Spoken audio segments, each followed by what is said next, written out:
Gila, memang seperti ini saja. Tapi nggak mungkin dia nanti.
Saja betul Pak.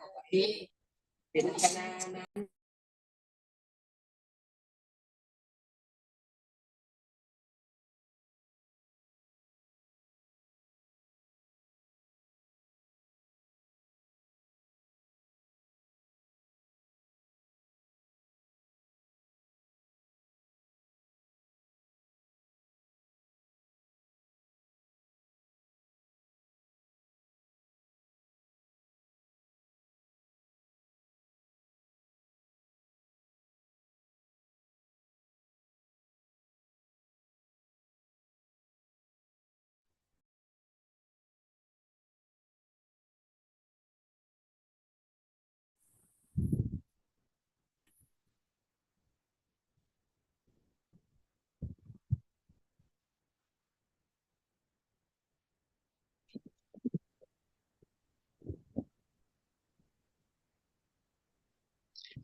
Ampun tadi kita deh. Oke, absensi. Maaf, udah. Udah ini dulu. Udah dulu. Campur, campur ini.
Satu, mulai nggak mau naik ke motor dia. At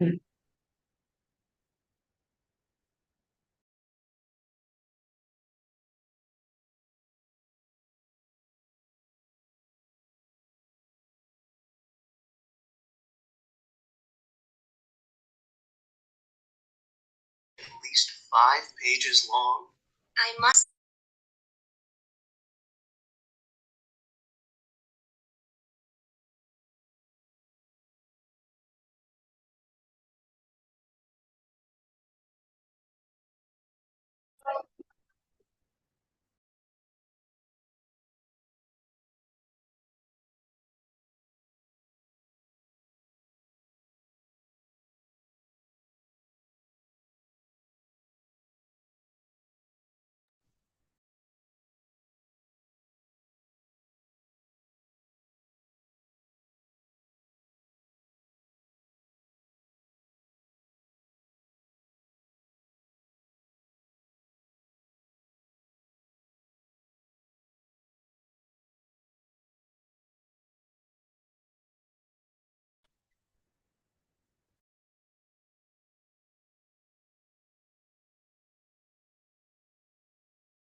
dengan UNICEF selama ini.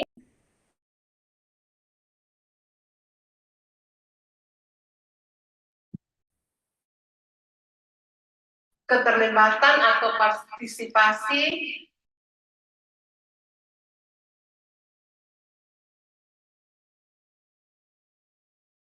tentu merasa bertanggung jawab dengan kegiatan yang nantinya akan memberikan manfaat yang besar bagi masyarakat khususnya di Sulawesi. Kegiatan ini sebenarnya merupakan kegiatan kedua yang telah diselenggarakan dalam fokus preventif wasting ini. Kegiatan pertama itu ada webinar series. Yang pertama yang bertema Ayo Cegah dan Obati Wasting Biar Tidak Stunting. Hadirin yang berbahagia, kita ketahui masalah gizi buruk dan gizi kurang atau yang kita sebut wasting ini merupakan tantangan kesehatan global yang mempengaruhi jutaan orang di seluruh dunia, terutama di negara berkembang. Di tingkat global, upaya untuk penurunan prevalensi gizi buruk dan gizi kurang telah ditetapkan dengan target turun hingga 5% pada tahun 2025 dan 3% pada tahun 2030. Secara nasional, Indonesia juga telah menetapkan target prevalensi gizi buruk dan gizi kurang ini sebesar 7% pada tahun 2024. Ya, tahun ini. Sesuai dengan RPJMN 2020-2024. Namun, kita lihat data terbaru bahwa prevalensi gizi buruk dan gizi kurang di Indonesia mengalami peningkatan. Kalau kita lihat data 3 tahun terakhir dari 2021, 7,1%, gabungan antara gizi buruk dan gizi kurang, 2022 7,1, data S.Gz, kemudian 2023 kalau kita lihat data SKI naik menjadi 8,5%. Begitu juga yang ada di Sulsel. Justru terjadi peningkatan. Dan kita tahu bahwa penyebab masalah gizi ini sangat kompleks. Ya, kita kenal ada penyebab langsung, penyebab tidak langsung, dan akar masalah. Dalam rangka mengatasi tantangan ini, serangkaian webinar dan kuliah umum tentang masalah gizi ini dilakukan untuk meningkatkan pengetahuan, kesadaran, dan agar pemahaman kita lebih baik tentang penyebab dampak kondisi tersebut, serta bagaimana mempromosikan strategi pencegahan dan penanganan yang efektif. Tentu diharapkan dari kuliah umum ini akan tercipta kolaborasi yang lebih kuat dalam upaya mengatasi masalah gizi buruk dan gizi kurang, serta meningkatkan kesejahteraan kesehatan masyarakat secara keseluruhan. Untuk itu kami atas nama dari ICONS mengucapkan terima kasih kepada semua peserta yang hadir dan khususnya narasumber dari UNICEF yang mau membagi ilmunya pada kuliah umum hari ini. Semoga kuliah umum ini bisa menambah pengetahuan dan pemahaman kita semua menjadi lebih baik. Tetapi tidak hanya itu, semoga kita bisa segera menindaklanjuti di lapangan sebagai orang-orang yang bertanggung jawab. Terima kasih kepada panitia yang telah bekerja dengan baik dalam penyelenggaraan kuliah umum ini. Sekian sambutan dari saya. Assalamualaikum warahmatullahi wabarakatuh. Thank you to Professor Dr. Nur Haidar Jafaro for the speech. Next, let us hear a speech from Vice Dean of the Faculty of Public Health Hasanuddin University, who will also officially open today's event. To the Honorable Professor Anwar, we invite you to deliver your remarks. Bismillahirrahmanirrahim. Assalamualaikum warahmatullahi wabarakatuh. Yeah. Our honorary guest speaker today, Dr. Ikhtiar. He is almost complete the PhD in Bangkok. Bangkok ya, bukan Bangkok. in Bangkok, but he is from Philippines. That's why at the first time I recognize his English is very good. I think I wonder if he is a Thai. I should trust that. I don't think that Rin is a Thai. That's why Philippine, yeah, for sure, yeah, the English is very good for Philippines. Yeah, okay, thank you for coming. It is really words for us to share your. Yeah, I think it is a good science, a good knowledge for all our students, also for us. Yeah, and for sure with the team. Ibu boleh perkenalkan dirinya. Ya, Mai. Ya, yes. Terima kasih Profesor. Selamat siang Bapak Ibu sekalian. Perkenalkan saya Blandina dari UNICEF Jakarta, bertanggung jawab untuk program pencegahan, deteksi dini dan tata laksana anak wasting. Terima kasih. Ibu boleh tolong silakan. Ya, saya perkenalkan diri juga. Saya Nike. Sehari-hari bertugas sebagai staf gizi UNICEF untuk kantor UNICEF di Makassar untuk Provinsi Sulawesi Selatan. Terima kasih. Ya, dan tentu saja di sini kita punya ahli gizi, Profesor Dr. Nur Hedat Jafar. Ya, dia juga selaku tim untuk ketua ICONS ya di Unhas. Ya, alhamdulillah. Yeah, we really thanks to God that our speaker and also our friends be here, because it is, yeah, I think it is something also quite new for all of us. Yeah, because relate to nutrition, yeah, it is still a big problem in Indonesia. Yeah, we know that Indonesia is contained with so many provinces. Yeah, some province I think is too late, or they are too late in growing the nutrition. Yeah, they, especially for the children 5 to under 5 years. Yeah, it is our government now focus on that concern, but the result is still far, yeah, from the planning. Yeah, that's why, yeah, I think we really want to have some description. Also, I think effects, yeah, and how to overcome this problem, especially in Indonesia, yeah. Not only in Indonesia, actually, for this case, yeah. Or yeah, we can also come to South Asia, yeah. How to different? What is the difference? The situation for malnutrition between those countries. Yeah, and Indonesia, hopefully that we also have a good data and how they overcome, yeah, the problem. So maybe, yeah, some students also have a possibility to have a research related to this. Yeah, all from bachelor, master, and PhD degree.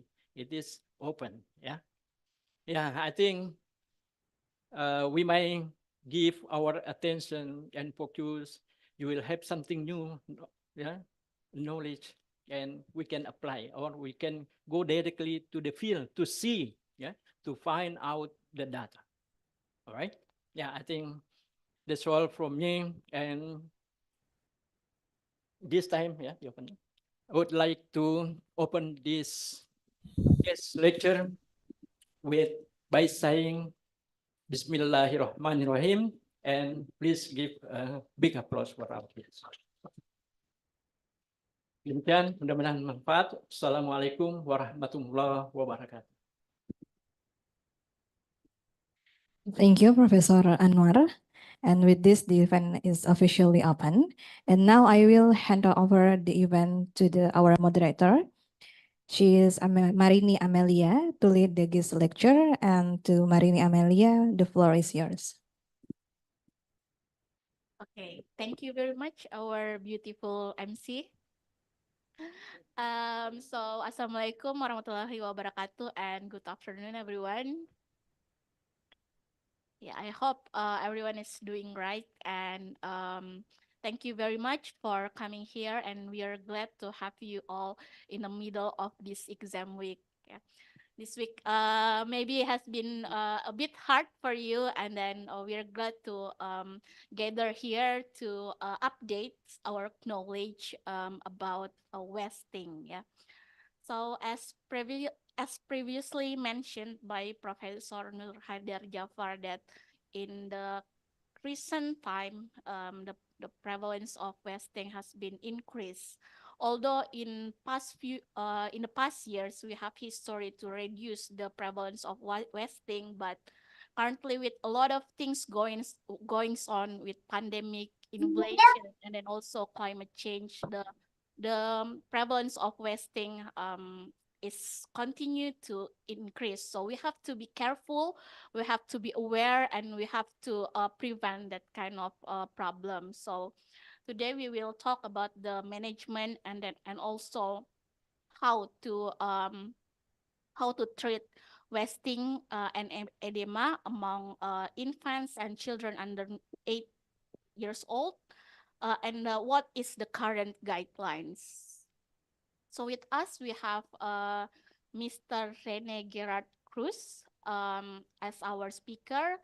But before we start, please let me read his CV. So he graduated from College of Science, University of Philippines, and also College of Medicine from the same university. And he did his master in public health from 2012 to 2013 in Hasada International Master for Public Health Program, the Brown School of Public Health and Community Medicine. And he is currently undergo PhD in the same university. So he has a lot of experience in nutrition, malnutrition, and also public health. He's been working with UNICEF since 2013, and he's been in various positions. So he started as in the UNICEF Philippines country office from November 2013 to November 2015, and then currently he works in UNICEF East Asia and Pacific Regional Office. So I think this is a chance for us to have a lot of sharing experience with Mr. Rene Gerard. So I think all of you have been really excited to see the current recommendations. So without further ado, I will have the floor to Mr. Rene to share about overview, recommendation, and good practice for wasting. Thank you. Thank you so much. Salamat siang, everyone. Professor Anwar and Professor Jafar, thank you so much for having me in this wonderful campus in Unhas.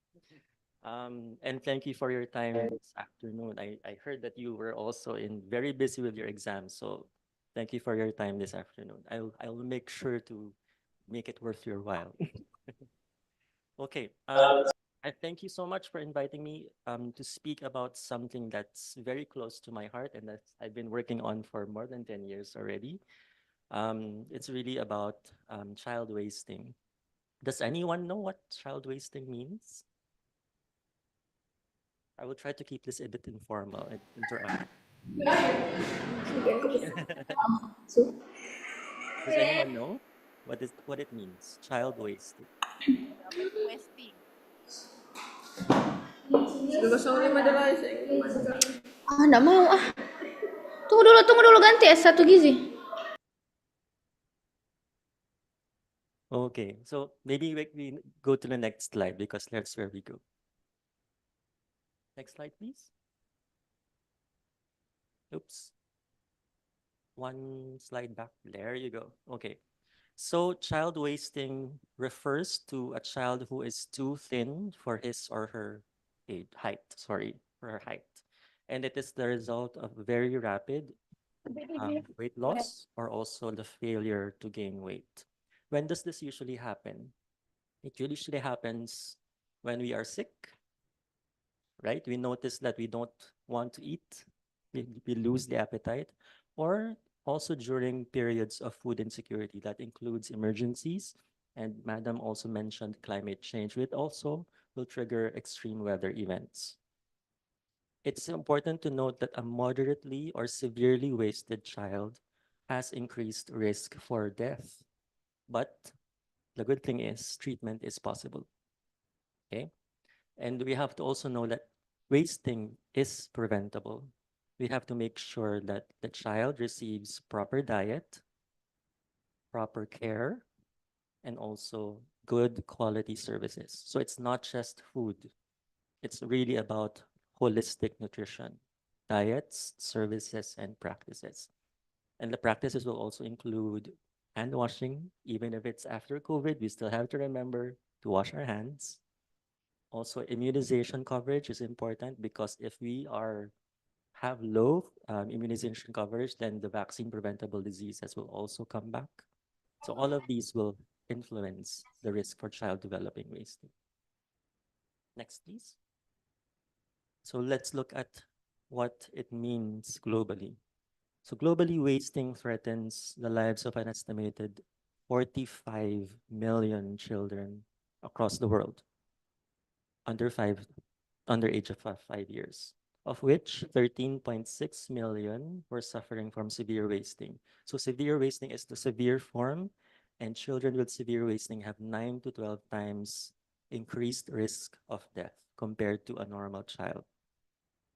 More than 3/4 of the children with severe wasting live in Asia, and more than half, and another 22%, live in Africa. Before we forget, we also have to note that some children suffer from one form of malnutrition, such as stunting and overweight, or stunting and wasting, and these can coexist in the same child, in the same household, in communities, or even in countries. Next, please.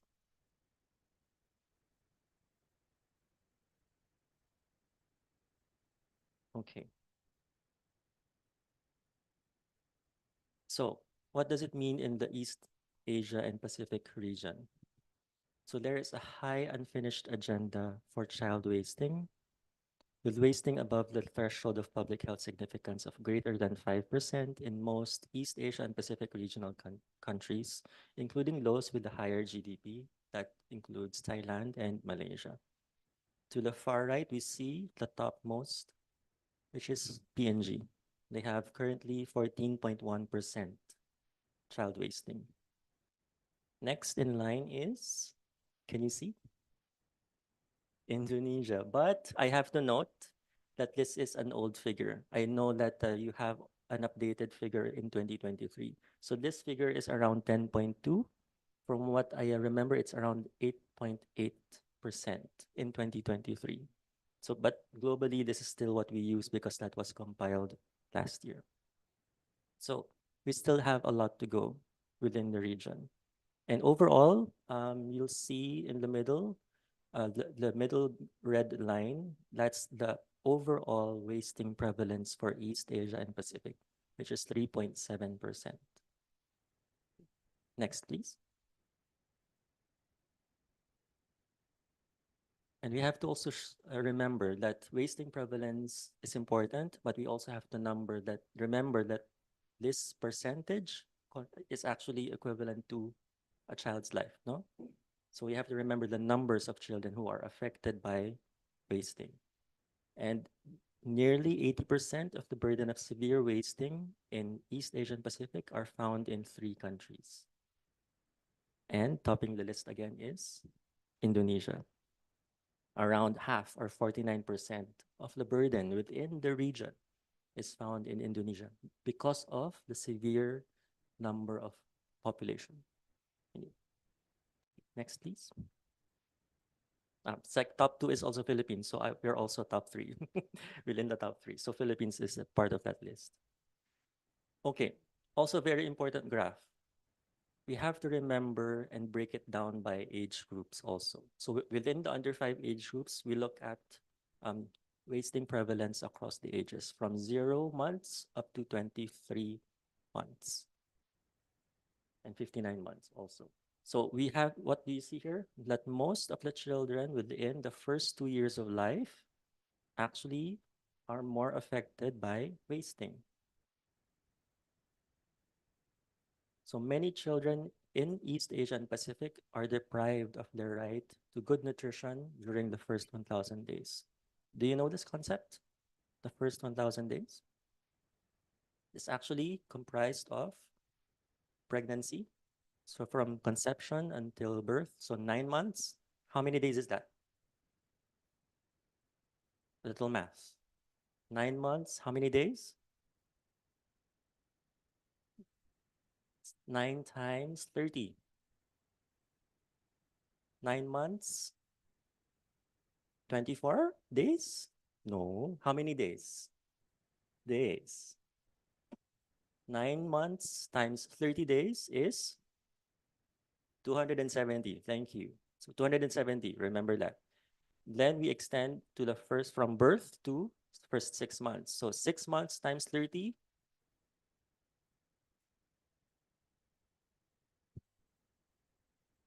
6 times 30, 180. And then the remaining period from 6 months until the 23rd month, which is under 2 years, comprises 550. And if we add that all together, we actually get a very round, nice figure of 1,000. So from pregnancy until the first 2 years of life of the child, we call that the first 1,000 days or the golden period of opportunity. Okay, so most of the children within East Asian Pacific actually have, for those who have wasting, most of them are actually concentrated within this period, which is something very unfortunate. Okay. Next, please.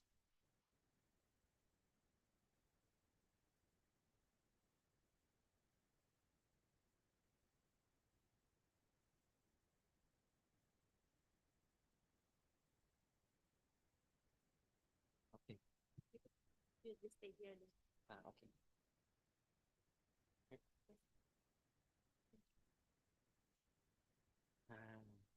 Got it. Thank you so much. Okay. Oops. Sorry.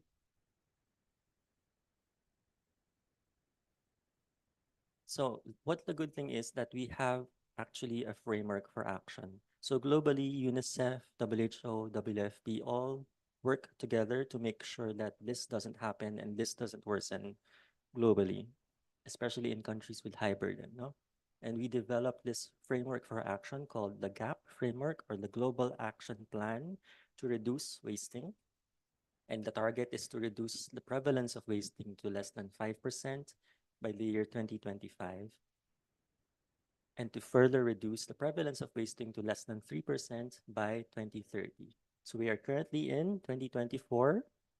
Indonesia is still at 8.8%, so we still have a long way to go, but it's possible. That's what's good, no? And in this framework, we see that there are 4 pillars, 4 outcomes that actually comprise the various interventions or the various targets and strategies that we need to focus to reduce wasting. That includes, for example, improving maternal nutrition, improving primary healthcare services, improving breastfeeding and complementary feeding, and also strengthening health systems. So again, focusing again on the concept of the first 1,000 days, looking at the mother and looking at the child and the services and practice that the child needs for it. Okay, so let's now dive into the guidelines itself. So most of the 2013 recommendations still stand. So there was a WHO 2013 guidelines that was launched, so 10 years ago, more than 10 years ago. And what's important is the new 2023 WHO guidelines builds on the strengths of the 2013 guidelines and includes recommendations and good practice statements informed by the best available evidence for the prevention and management of wasting and nutritional edema. It includes 4 focus areas including infants less than 6 months of age at risk for poor growth and development, moderate wasting in infants and young children, severe wasting and nutritional edema in infants and young children, and of course, the new section, prevention of wasting and nutritional edema from a health perspective. The guidelines is anchored on 6 guiding principles used by the Guideline Development Group, which served as the foundation of good practice statements and recommendations. So first, a child health approach. We have to put child's health and development at the center to avoid siloed programming. At each health contact, we expect that a child's needs should be assessed comprehensively, see any sort of concern, timely and inclusive manner, pathway of care. The second is the mother recognizing that action and extending care to both the mother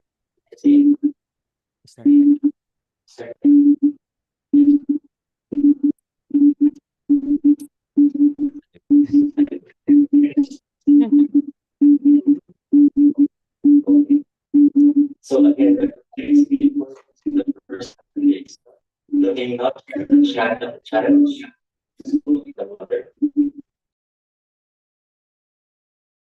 to that of her child, and we must see their value as individuals and also collectively.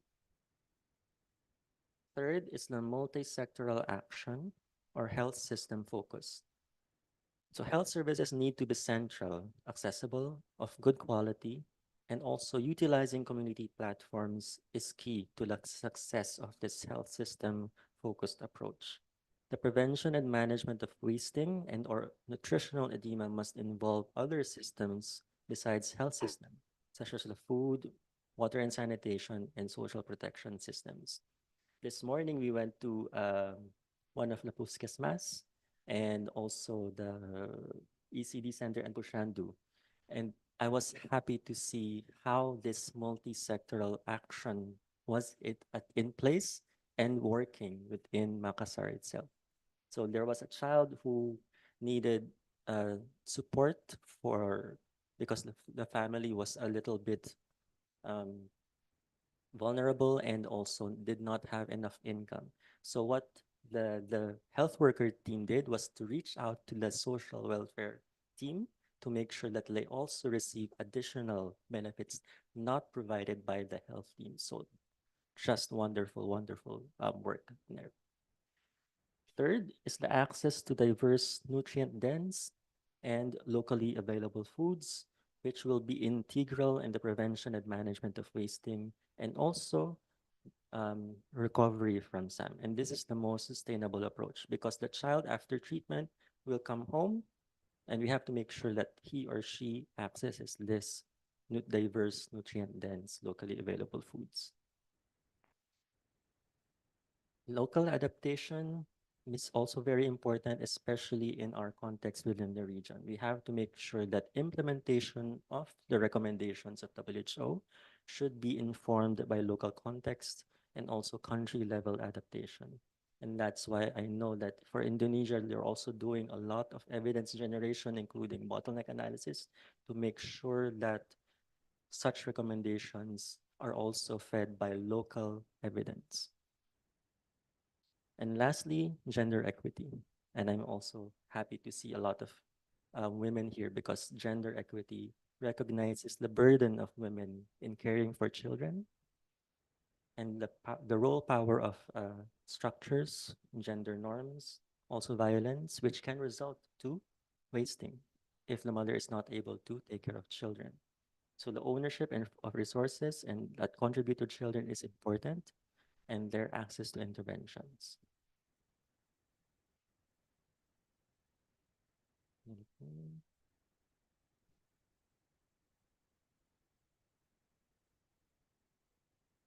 There.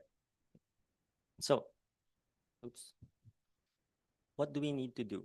So currently, and for most countries, this is where we are, where most services are scattered and are not offering a comprehensive list of services. And we want to move from here to here, where services are more focused, all strategic, and comprehensively available for all children. So we have to make sure that wherever a child presents, they get all the services they need. And we need to work together to support the services which work around the child and not programs which we try to fit children and their families to. Okay. So let's now dive into the 4 subsections of the WHO guidelines, which provides both recommendations and good practice statements. So WHO and UNICEF are also in the process of developing operational guidance, starting with health workers. Hopefully, this will be released in the next 2 months. Yeah, hopefully that will be available and will be shared with countries as well.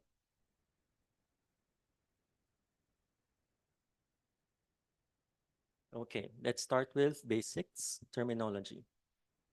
So wasting in infants and children under 5 years of age is defined as having a weight for height or a weight for length Z-score more than 2 standard deviations below the median of the WHO child growth standards, or a mid-upper arm circumference less than 125 millimeters, which can be used as an alternative measure. Acute malnutrition is another term that we have to also contend with.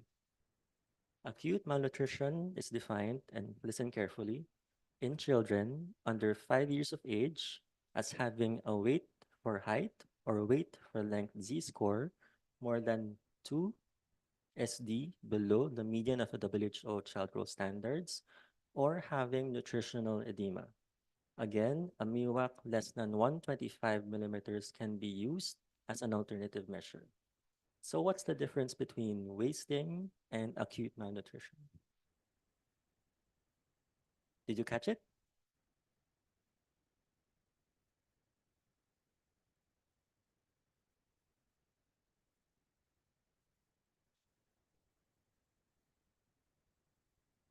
Do I need to define the terms again? Yes? Yes, okay. So again, listen carefully. Wasting in infants and children under 5 years of age is defined as having a weight for height or weight for length Z-score more than 2 standard deviations below the median of the WHO guidelines. WHO child growth standards, or a mid-upper arm circumference or MUAC less than 125 millimeters. That's wasting. Acute malnutrition is defined as having a weight for height or weight for length Z-score more than 2 SD below the median of the WHO child growth standards, or having nutritional edema. Again, a MUAC less than 125 millimeters can be used as an alternative measure. So what's the difference? I heard something? Did you catch it? What? There's just 2 words. Nutritional edema. Thank you. So it's essentially the same terminology, but if we add nutritional edema, then that becomes acute malnutrition. Okay?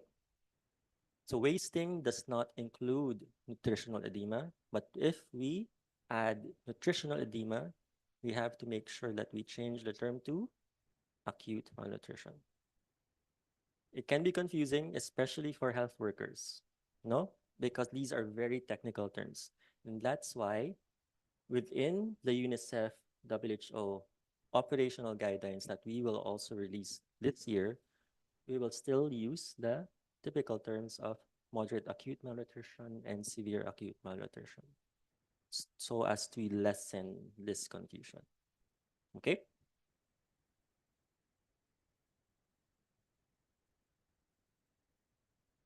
Now, let's focus on the first subsection of the document, infants less than 6 months of age, who are at risk of poor growth and development.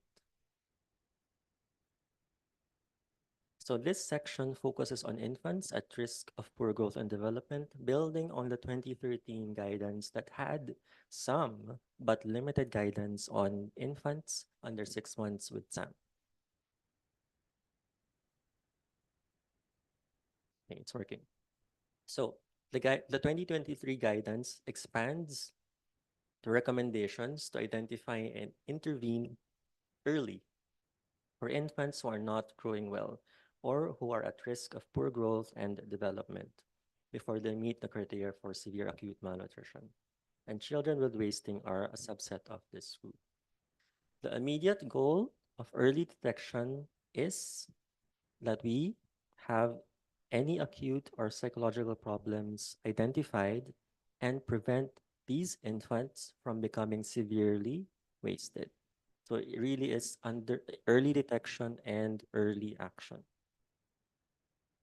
And the criteria are as follows. So the first group of infants at risk is based on sequential measures. That's the top circle. An ideal scenario with a couple of data points or time points to show that the infant is not gaining weight or is losing weight. So this is where families who are sequentially or repeatedly accessing the services. But this is also not the case for many of the families, no? So the second category is based on single measures, and that's what you found below. So that's the first measure, and that's the second. And this is based on a single measure if sequential measures are not available. And these are based on specific anthropometric cutoffs that includes NEOAC, which is less than 110 millimeters for infants 6 weeks to 6 months, to less than 6 months, or weight for age, or weight for length, and the presence of nutritional edema. Infants at risk for due to poor growth outcomes are also defined, and these include those that have preterm birth, who are preterm birth, born preterm, or have low birth weight, or are small for gestational age. And the last category of infants is those who are known with known risk factors for poor growth and development. And that includes here maternal risk factors. So again, coming back to the concept of the first 1,000 days, no? So the mothers who are in poor health and maternal mental health concerns are also now highlighted in the new guidelines. So these criteria are there to identify who is at risk, and it is important that we emphasize that further assessment and judgment are required to identify what type of support or intervention each child will need, depending on the situation.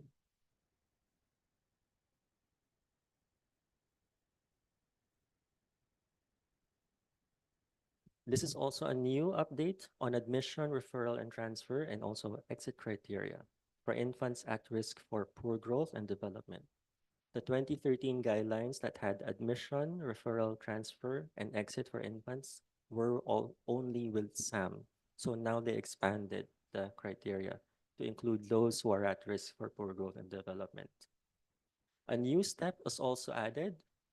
That's in-depth assessment to make sure that any decisions made, whether an infant needs inpatient or outpatient care, is made with comprehensive assessment that includes medical, nutritional, psychosocial history of both the mother and the infant.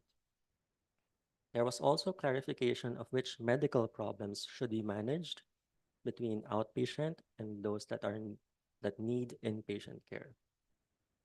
And lastly, there's also guidance on follow-up for infants at risk until they reach 6 months, with reduced frequency of follow-up over the 6 months depending on the infant's condition, the final assessment, and the referral. It's important to note, and the guidelines emphasize this, that program managers and health workers should determine the frequency of follow-up for these infants depending on their contexts. So again, the guiding principle of local context. We now move on to the last section for this subsection, which is also looking at the importance of breastfeeding.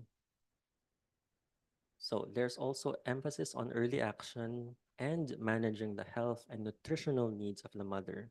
Again, coming back to that guiding principle, no? Recognizing them as an interdependent pair. And problems with breastfeeding has been recognized as the one of the many causes of an infant less than 6 months becoming at risk of poor growth and development. And the guidelines recommended the conduct of a comprehensive assessment of the mother-caregiver-infant pair and to follow best practices such as IYCF guidance to manage these challenges. The guidelines also touched on the use of supplemental milk, and the guidance recommends to base any decision in which the infant needs supplemental milks after doing a comprehensive assessment. Note that the recommendation on infants with SAM needing supplemental milk in the hospital still stands. So for an infant at risk for poor growth, we need to do an assessment before we provide a decision whether supplemental milk is given. However, for infants meeting the criteria for severe acute malnutrition, supplemental milk is required in addition to breastfeeding. Thirdly, we also have to assess and support mothers and caregivers, not just physically, but also their mental well-being. And prevention and treatment are intertwined through early identification and action, responsive growth, monitoring, and also attending maternal mental health, and also early child stimulation and development. So that includes even for those who are at risk for poor growth or those that will severe acute malnutrition, to have interventions that include psychosocial stimulation and play. We now move on to the second subsection, which is now focusing on infants who are a bit older, those who are aged 6 to 59 months with wasting and or nutritional edema. We first focus on those with severe wasting. So for this particular age group, there is emphasis on triage and also overall health assessment. Again, coming back to the theme of comprehensive assessments. So it's recognized that nutritional status is an important part of the initial assessment to decide appropriate care. We have to make sure that we get this right, because if we know that the children with SAM are identified correctly, then they can also get the right treatment early. So recommendations B2 and B5 set out specific criteria for inpatient admission, outpatient enrollment, and when and what to do in an in-depth assessment. It is the same in-depth assessment described for the under 6 months group, which is also consistent with the WHO guidelines, including IMCI. And recommendations and criteria also include when to transfer children from inpatient to outpatient and exit from outpatient care when they recover. Medical conditions that should be managed in inpatient care are defined as per IMCI definition. And note the underlined terms. Children are only admitted in inpatient care and enrolled into outpatient care and transferred from inpatient to outpatient and exited from treatment. So they had to define these terms in the guidelines because globally there was a lot of terms that were being used. So that when we, with the help of the 2023 guidelines, there was hope, or there was the aim to standardize these terminology so that there is also no confusion when one country speaks to another or when one expert speaks to another. So the standard terminology was proposed. As in the 2013 guidelines, MIWAC, weight for height, and edema are still criteria used to enroll children into treatment for SAM. And note that weight is used to monitor progress, to calculate RUTF dosage and medications. Children can exit treatment when they are no longer meeting the admission criteria. And in-depth assessment is the additional step to determine where and what children should receive. The last bullet, sorry. I didn't move. So there, those are the terms. So again, specific criteria for inpatient admission, outpatient enrollment, the repetitive use of in-depth assessment for both inpatient and outpatient, the use of transfer from inpatient to outpatient and exit for nutritional treatment. And there's also emphasis on the continuity of care between inpatient and outpatient services. We cannot overemphasize the need for seamless referrals and transfer between these types of services, because sometimes we lose children when they are being transferred also from one service to another. So we have to make sure that a hospital communicates and coordinates well with the Pusyando or the Puskesmas or the primary healthcare system.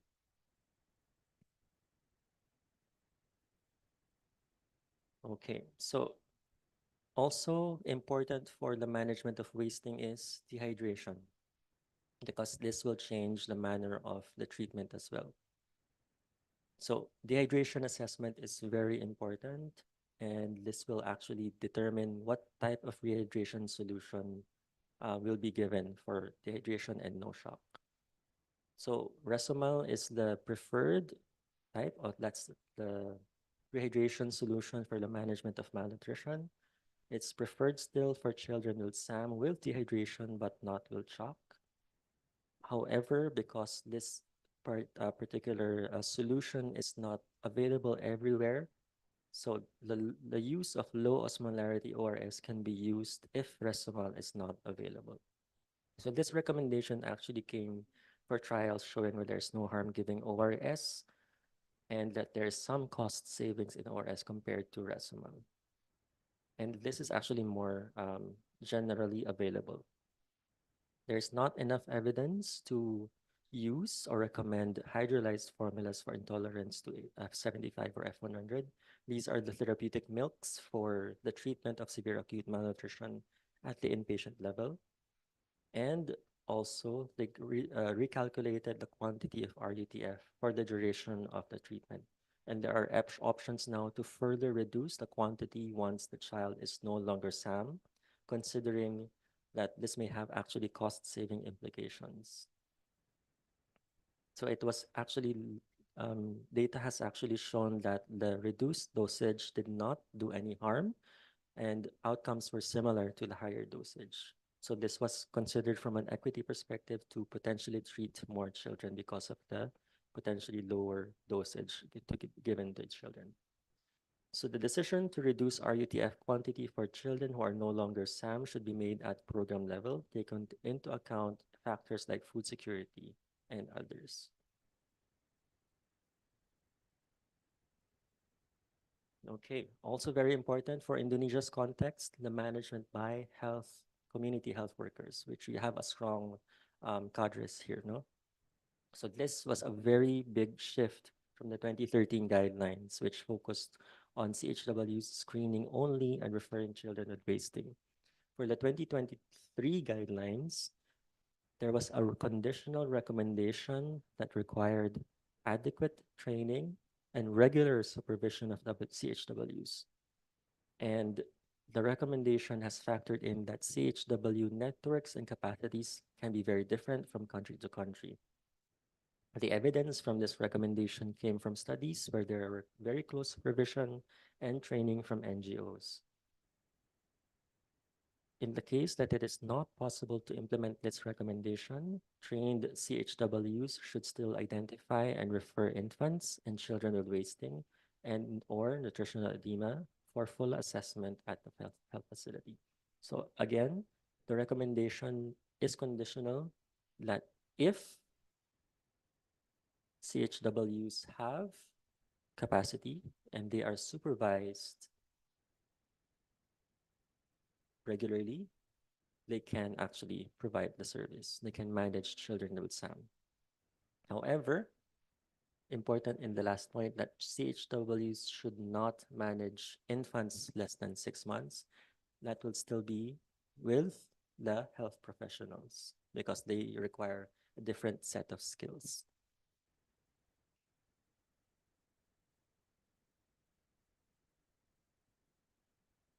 We now move on to moderate acute malnutrition or moderate wasting for the same age group. And there was also a very important shift in focus. So we are not treating moderate acute malnutrition or MAM, and we need to shift our language, our policies, and our protocols. We are only supplementing 40% to 60% of the child's dietary needs. And the most sustainable approach is still the use of local or home foods. So all children with MAM is based really on one principle. One principle to understand is that children with MAM are also on a spectrum. And this could be from a child on the margins of being moderately wasted due to a recent illness, or a child falling close to the SAM diagnosis. What is clear is that all of them need access to nutrient-dense home diets from locally available foods. This is a shift from the focus of the dietary management or treatment in the previous 2013 guidance to provide their nutritional needs from home foods. And reflecting that children with MAM are on a spectrum, the caloric requirements to support recovery are also given in a range. So that's 100 to 130 kilocalories per kilogram, which, as you see, is higher than that of a non-malnourished child who need about just 80. The second statement reinforces also the importance of medical and psychosocial aspects of treatment. It emphasizes that diet alone is usually not sufficient. So all children with MAM need a health assessment, again, coming back to a comprehensive health assessment, to rule out the medical problems that could be the cause or the main driver of MAM. And the same goes for psychosocial assessment. In some cases, and I've seen this also, addressing the medical and psychosocial problems can also address moderate acute malnutrition. The last statement is that this is a prelude also to the rest of the MAM recommendations, which focuses on supplementation with specially formulated foods. The headline statement here is that not all children with MAM need specially formulated foods. These will be more those with risk factors that make them more likely not to recover or die, and it is these children that need to be considered for specially formulated foods, or SFFs. Therefore, we should prioritize specially formulated foods for certain contexts and factors, because these are the children identified to have higher risk of poor outcomes.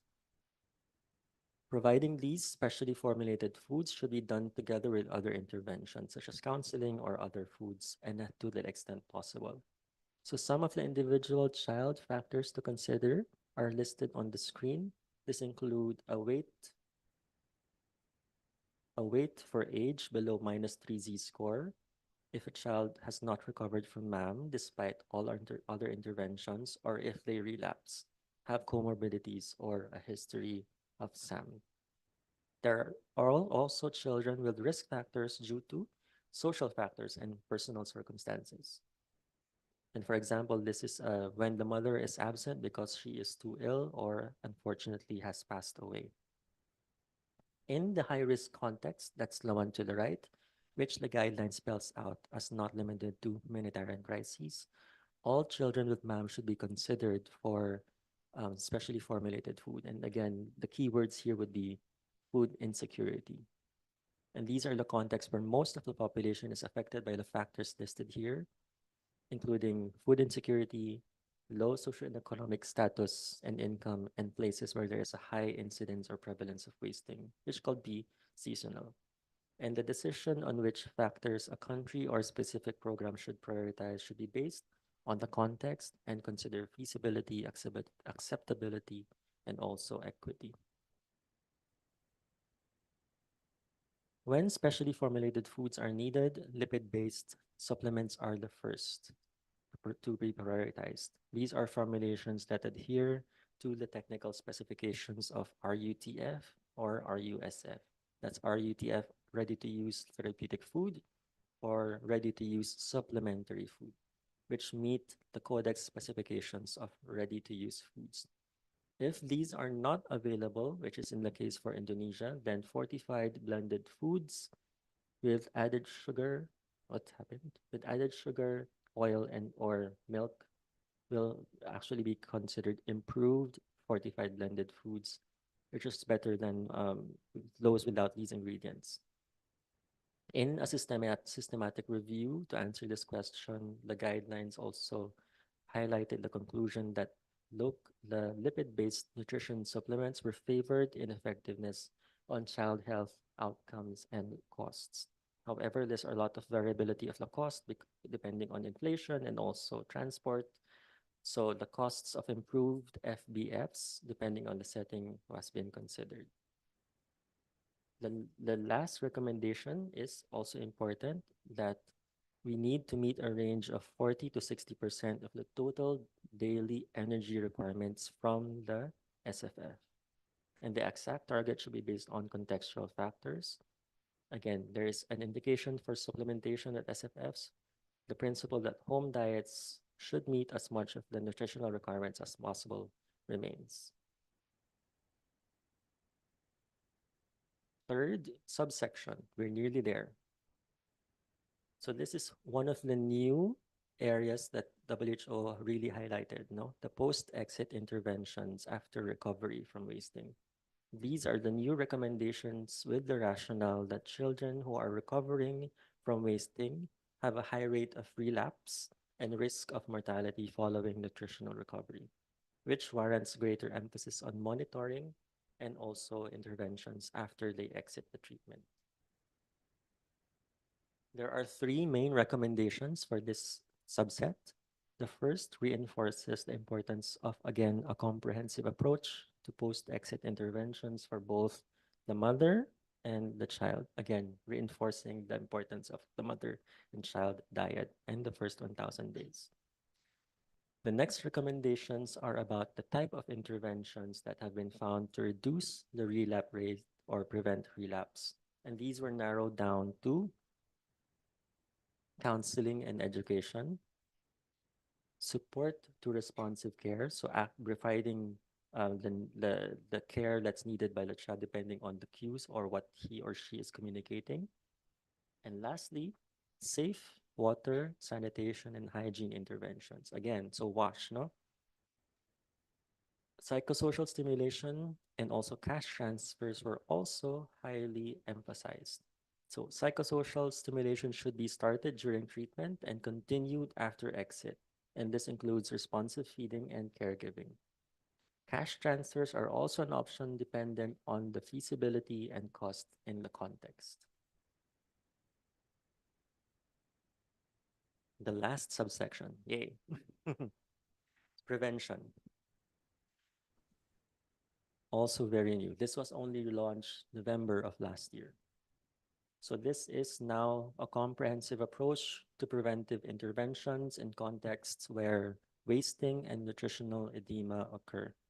This is again implemented through a multi-sectoral and multi-system approach, not just for health, but also food, wash, and also social protection systems to ensure that the children and families have access to healthy diets, nutrition, and also medical services, good counseling on IYCF, and also psychosocial elements of care. In areas with high food insecurity, the use of specially formulated foods like MQLNS or SQLNS can be used for a limited duration, and we also can prioritize children living in the most vulnerable households. So, what does this all mean for Indonesia? No? We have to make sure that, so these guidelines are recommendations, but it is still up to the country to adopt them and to operationalize depending on what the context is. So this is what I mentioned also before, no? So the technical guidelines is one thing, but how to do it is very much different in a country. So WHO and UNICEF, as I mentioned, is developing also a set of operational guidance as something that a tool that countries, communities can use to do what is needed to do. So we are also looking at a set of guidance for policymakers, guidance for program managers, and guidance for healthcare workers. And these will be launched soon over the next couple of years. Research. And this is something that Professor Anwar mentioned a while ago. No? And I think this is where Unhas also has that capacity to do it. We really have to also make sure that the remaining research gaps, the remaining questions that we have and identified within the guidelines is also answered by robust evidence, by your students, and also by professionals. We have to make sure that we identify important aspects of protocol design, and we have to make sure that evidence to decision-making process following the grade principles is followed. Dissemination and also, I'm seeing myself. I don't know what happened. Disconnected. The third is dissemination and local adaptation. So we have to make sure that we send and share these guidelines and updates widely as possible. And we have to make sure that similar to what we do, that these technical guidelines are understood by those who need to decide and those who need to design the programs themselves. Thank you. So we have to, similar to what we're doing, I'm working with countries to integrate recommendations and operational guidelines into national health and nutrition policies, protocols, and guidance. Within East Asia and Pacific region, only 3 countries have started really working on this. That's PNG, PG, and also Laos. And I know that Indonesia is also preparing to update the current guidelines. So watch out for that space, and maybe you can also contribute to that process. After adaptation, we also have to make sure that existing tools, including training packages, are also updated. So this doesn't stop here just at the updating of the policies itself. We have to make sure that tools and also training packages are updated. So you are here, the UN partners also, not just UNICEF, WHO is there, FAO, World Food Program, all those who are contributing to the GAP framework are here to support the countries.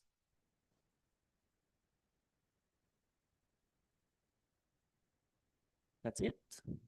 Thank you very much for your attention. Thank you.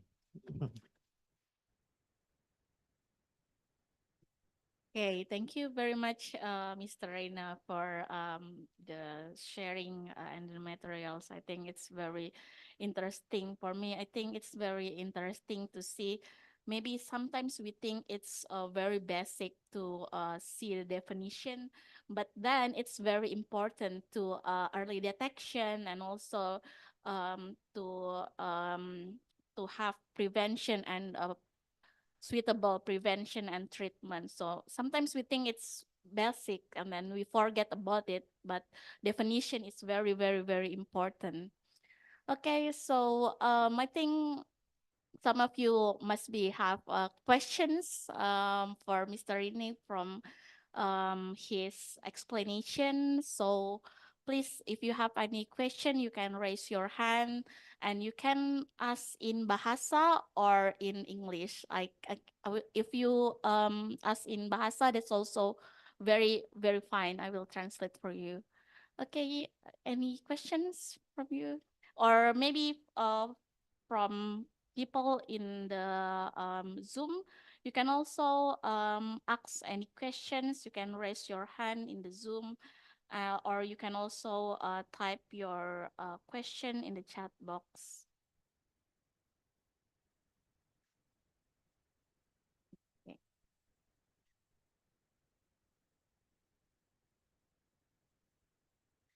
So maybe while waiting for the participants, I I am I am curious, why should we differentiate the definition between wasting and also acute malnutrition? Like before, we see the difference between wasting and also acute malnutrition. Why it should be different? Thank you. I was waiting for that question actually.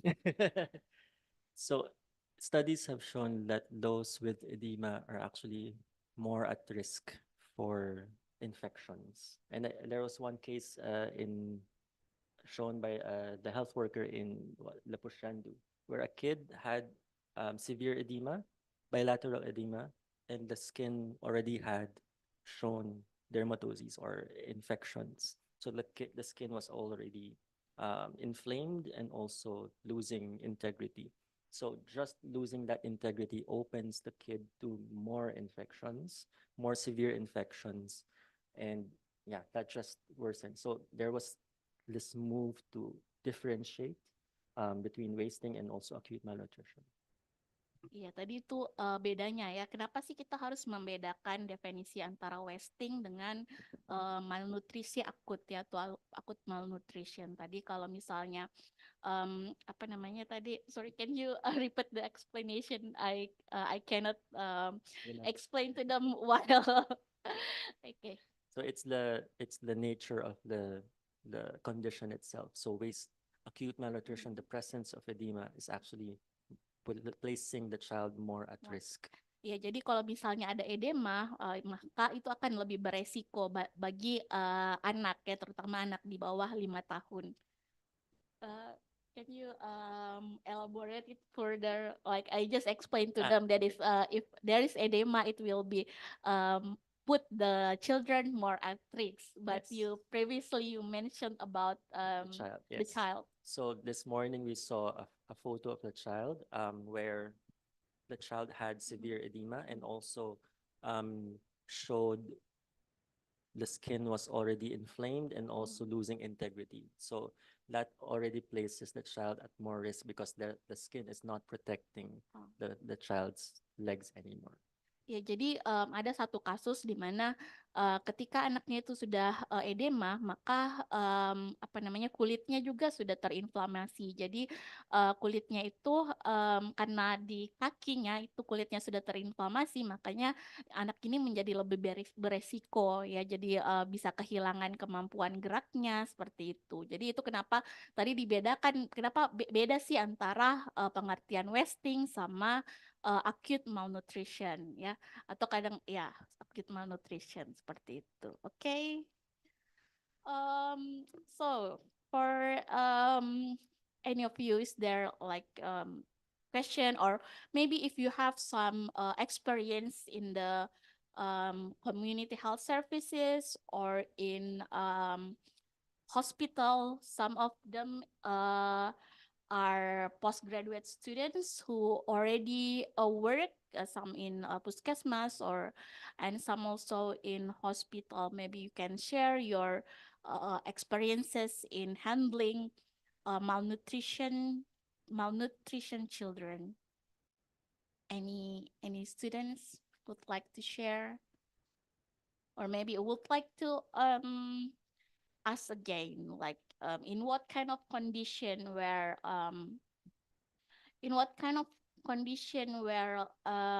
like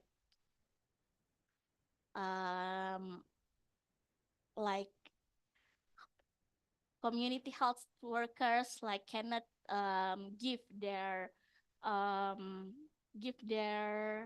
treatment to infants under 6 months years old. Like you mentioned, they should have adequate treatment. Like what is adequate treatment means? Like how is adequate? How enough is adequate? Adequate training. Yeah, adequate training.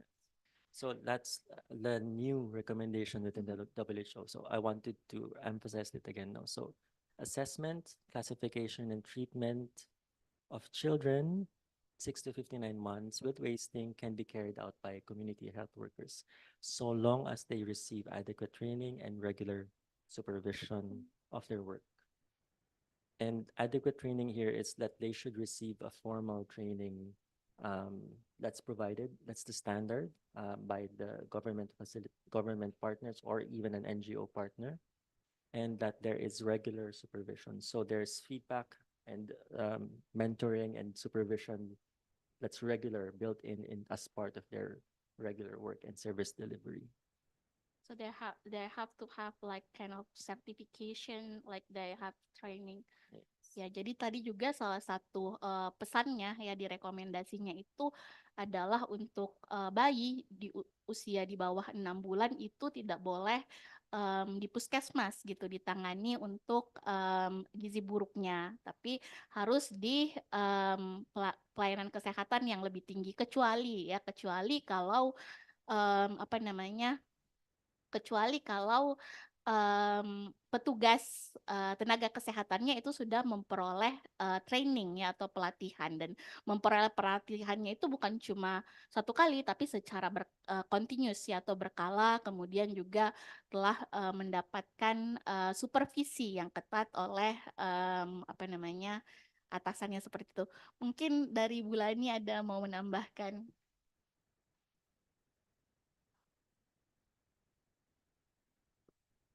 Membedakan dengan pedoman WHO 10 tahun yang lalu adalah dulu itu untuk bayi usia di bawah 6 bulan tidak bisa ditangani di layanan rawat jalan atau puskesmas, harus dirujuk ke rumah sakit. Nah, sekarang ada dua opsi. Mereka bisa ditangani di layanan rawat jalan dengan catatan beberapa syarat-syarat itu ya, yang tadi ada misalnya tanda-tanda bahaya, kemudian beberapa kriteria jika memungkinkan untuk di layanan rawat jalan di puskesmas bisa. Tetapi pada kondisi-kondisi tertentu, ketika tidak bisa diberikan tata laksana di layanan rawat jalan, harus dilakukan di rawat inap. Nah, kapan anak bayi ini bisa ditransfer dari layanan rawat inap ke layanan rawat jalan, kemudian juga frekuensi kunjungannya ketika di layanan rawat jalan itu memang harus dilakukan asesmen yang sangat thoroughly ya, hati-hati, dan memang oleh tim medis yang sudah dilatih dan terlatih. Kemudian mungkin tadi ada satu juga terkait dengan di beberapa negara memang kader, dibilang community health workers, itu bisa melakukan apa namanya, membantu dalam melakukan tata laksana anak gizi buruk di layanan rawat jalan. Tapi yang usianya di atas 6 bulan, jadi 6 sampai 59 bulan, bayi di bawah usia 6 bulan tetap ditangani oleh apa namanya tenaga kesehatan, tidak oleh kader, atau kita di sini kader ya, tapi di luar biasanya community health workers. Jadi mungkin itu sedikit tambahan dari saya. Makasih Bu Marina. Terima kasih Bu Lani sudah mengklarifikasi konteks translate dari community health workers-nya tadi, itu maksudnya adalah kader ya, bukan tenaga kesehatan gitu ya Bu Lani. Iya. Oke, terima kasih Bu Lani. Oke. Ya, please Upah.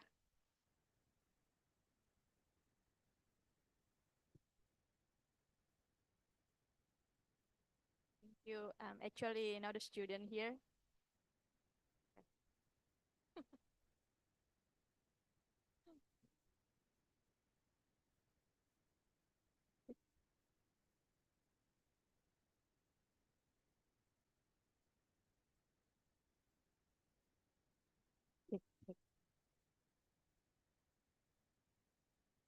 Thank you for the change to ask the question.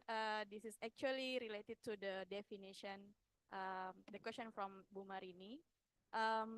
So there is a difference between acute malnutrition and wasting itself. But to give you some context, in Indonesia, practically, the health workers supported by community health workers called cadres in Indonesia practically do the screening or the early detection of SAM or mom using the the weight and the height and also the MUAC. And since there is a nutritional idiom in this definition, does it in a way affect the way the cadres or health workers do the screening? Is there any different between the screening for acute malnutrition and also the wasting itself, because practically they usually do screening using NUAC, weight, and age. Thank you. Thank you. Very important operational question also, no? And it's good that because in the ECD center that we visited this morning, they are also teaching the mothers how to check for edema. So that's an important step that we cannot also overemphasize, no?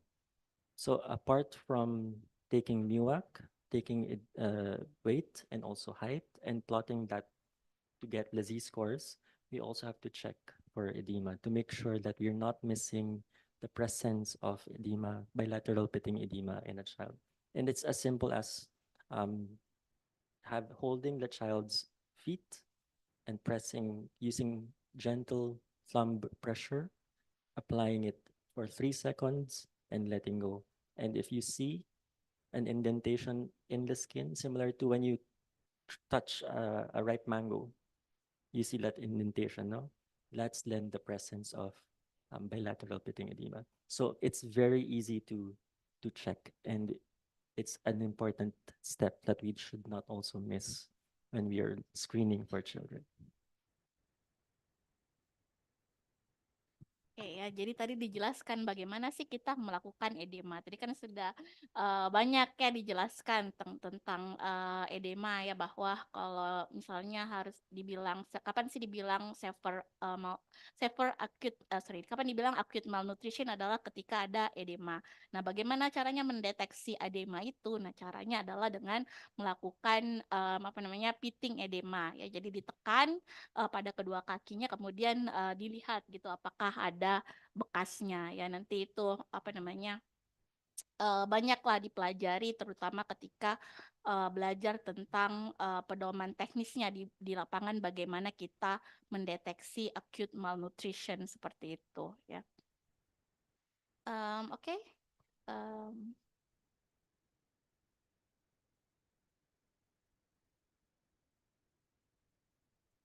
I think if we don't have any question anymore, I will wrap up this session. There are several conclusion from this discussion today. So we know now that wasting is still prevalent in Indonesia, and it is very important to see how it to define or how to define wasting, and also acute malnutrition, and how to choose suitable treatment, and also we see how to prevent malnutrition and the importance of comprehensive prevention. And we need to really always remember that nutrition alone is not enough. So we also need a lot of effort, and also multi-sectoral effort. I think that's all for today. Maybe Mr. Ren, you have words for keywords for the students here. Keywords. I've spoken a lot already. Yeah, maybe one sentence. Yes. Maybe just as you look into your careers, it's important to also look not just within your sector, but beyond. Consider nutrition, consider research, and let's all work together for the improvement of all children with wasting, and prevent that from happening again within Indonesia. Okay, thank you Thank very you. much. Thank you very much, Mr. Rene. A round of applause for. Before we really end this session, maybe we could have photo session first. Please go here to have a picture together. Thank you.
All right, everyone, distinguished guests, that concludes our guest lecture for today, and we would like to extend our gratitude to Mr. Rain for the very informative and beneficial presentation, and to the Vice Dean, Faculty of Public Health at Unhas University, representatives from ICANS, and all the attendees for today's active participation.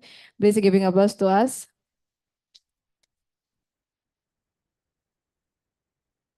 And we hope that has been shared today will enhance our knowledge and contribute to significantly to the efforts in preventing and managing wasting in Indonesia. So I apologize for any mistakes or shortcomings in hosting this event.